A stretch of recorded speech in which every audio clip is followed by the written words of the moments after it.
రాధా వచ్చేసావా వచ్చేసావా రాధా? నన్ను వదిలిపెట్టి ఎక్కడికి వెళ్ళావు రాధా? ఎక్కడికి వెళ్ళావు? మీరు లేకుండా నేను బతకలేదండి, అందుకే తిరిగి వచ్చేసాను. రాధా, నాకు నువ్వు లక్ష్మి ఇద్దరు రెండు కళ్ళు. నీ విషయం ఆవిడతో చెప్పలేక, ఆ విషయం నీతో చెప్పలేక ఇద్దరి మధ్య ఎంతో నలిగిపోతున్నాను. నువ్వేమో నాతో చెప్పకుండా ఎక్కడికో వెళ్ళిపోయావు. అటు లక్ష్మి చూస్తే నా జీవితం నుంచి శాశ్వతంగా వెళ్ళిపోయేట్టు కనిపిస్తోంది. ఆమె కడుపులో తిరుగుతున్నది బల్లని తెలియక తనకు వంశోత్తరం కూడా పట్టబోతున్నాను భ్రమపడి కళల్లో కరిగిపోతూ కళల్లో తేలిపోతుంది. లక్ష్మికి ఏమైందండి?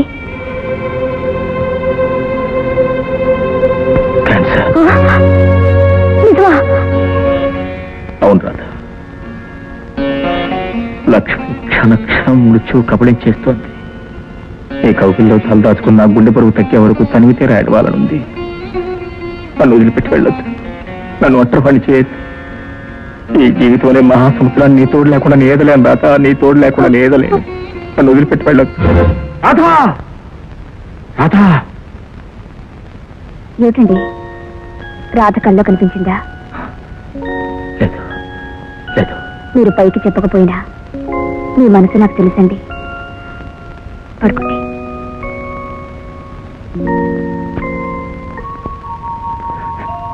నాన్నగారు. లక్ష్మి, నువ్వెందుకు మా కిందకి దిగొస్తున్నావు?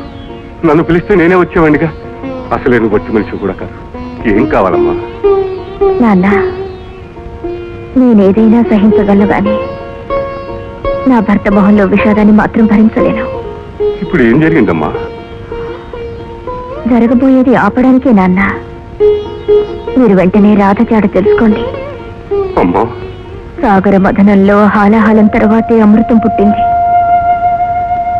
జీవిత మథనంలో పుట్టిన విషాన్ని నేను దిగమింగగలను నాన్న. ఆ అమృతమూర్తి ఎక్కడున్నా సరే తీసుకురండి. నీ భర్త సుఖం కోసం నువ్వు ఈ త్యాగం చేస్తున్నావా అమ్మా? త్యాగం కాదు నాన్న, రాధకి నా వల్ల జరిగిన అన్యాయాన్ని సరిదిద్దే వరకు నా మనసుకి శాంతి లేదు. ఆమె ఎక్కడున్నా సరే మీరు వెతికి తీసుకురండి. అలాగేనమ్మా, నువ్వు వెళ్ళి విశ్రాంతి తీసుకో. పదమ్మా.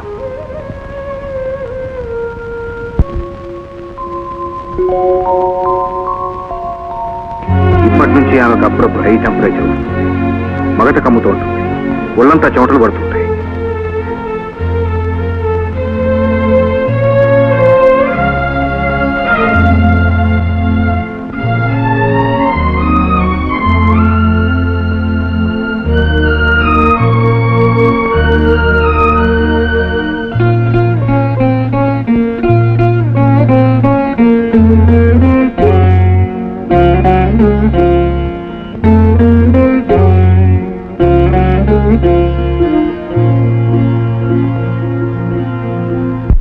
ఏమండి, మీకు ఇవాళ తీరికే కదా, నన్ను కాస్త బయటికి తీసుకెళ్ళండి.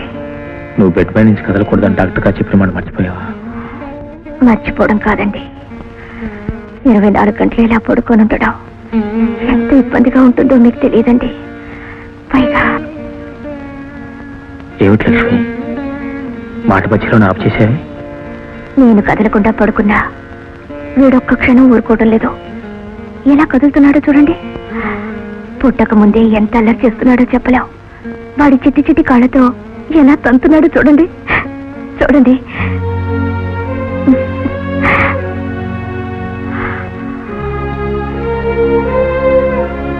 వీడిప్పుడే నన్ను ఇంత వేధిస్తున్నాడే, పుట్టాక ఇల్లంతా అల్లరితో ఒక్కొలికి తీసుకొచ్చేలా ఉన్నాడు.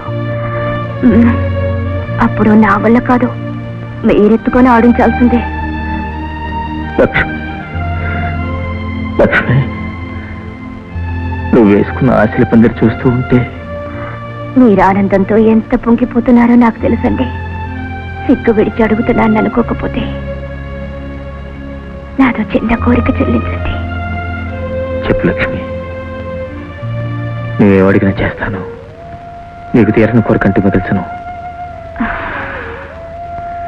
తొలిసారి కడుపుతో ఉన్న వాళ్ళకి పుట్టింటి వాళ్ళు ఎంతో ముచ్చటగా సీమంతం చేస్తుంటారు. మా అమ్మకి ఉట్టి ఆర్భాటం ఆరాటమే తప్ప ఆ ఛాసే ఉండరు. మీరు నాకు భర్తే కాదు, తల్లి తండ్రి దైవం అన్నీ మీరే. మీ చేత్తో సీమంతం చేయించుకోవాలందండి. నా ముచ్చట తీర్చరు. అలాగే లక్ష్మి, అలాగే. ఏమిటి సీమంతమా? నాకు తెలియకుండా నా బిడ్డకి సీమంతమా? నేను ఇంకా బతికే ఉన్నానన్న సంగతి మర్చిపోయారా? వచ్చి నీ మూర్ఖత్వం పాడుగాను. ఈ సీమంతం జరిగే వరకు కాస్త నోరెత్తకై. నోరెత్తకుండా ఉండడానికి ఇవి మీ పొలాలు పంటల విషయాలు కావు. నా కన్న బిడ్డ కడుపు పండబోయే సమయం. ఇదే సీమంతం 5వ నెలలో చేద్దామండి అంటే అబ్బే ఇవన్నీ పల్లెటూరాచారాలు, ఇవి పట్టణవాసాలు బాగుండవు అన్నారు. ఇప్పుడు ఈ సీమంతం అయిన వాళ్ళని ఊళ్ళో ముత్తైదులైనా పిలవకుండా దొంగతాటగా అల్లుడు మామ కలిసి ఎందుకు చేస్తున్నారు? నాకు తేల్చి చెప్పండి.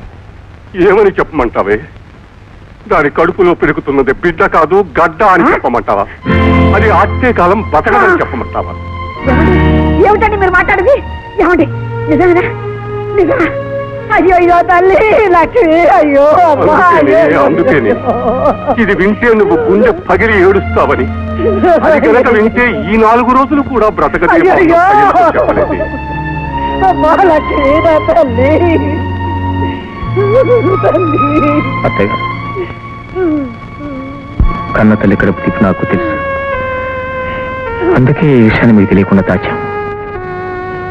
మాకెవరికి ఇష్టం లేకపోయినా లక్ష్మి ఆఖరి కోరిక కాబట్టి ఈ సీమంతం చేయవలసిన అవసరం ఏర్పడింది. అవునమ్మా, మనం చేయగలిగింది ఏమీ లేదు. కళ్ళ ముందు జరుగుతున్న చూస్తూ ఉంటాం తప్ప. కన్న బిడ్డ తావు కళ్ళారా చూసాక గోడ్రాలైనా బాగుండేదిరా దేవుడా. లక్ష్మికి అసలు నిజం తెలుస్తుంది. ఈ ఆఖరి రోజులు కూడా ఆమె మనశ్శాంతి లేకుండా పోతుంది. నా మాట కదండి, సీమంతానికి అన్ని ఏర్పాట్లు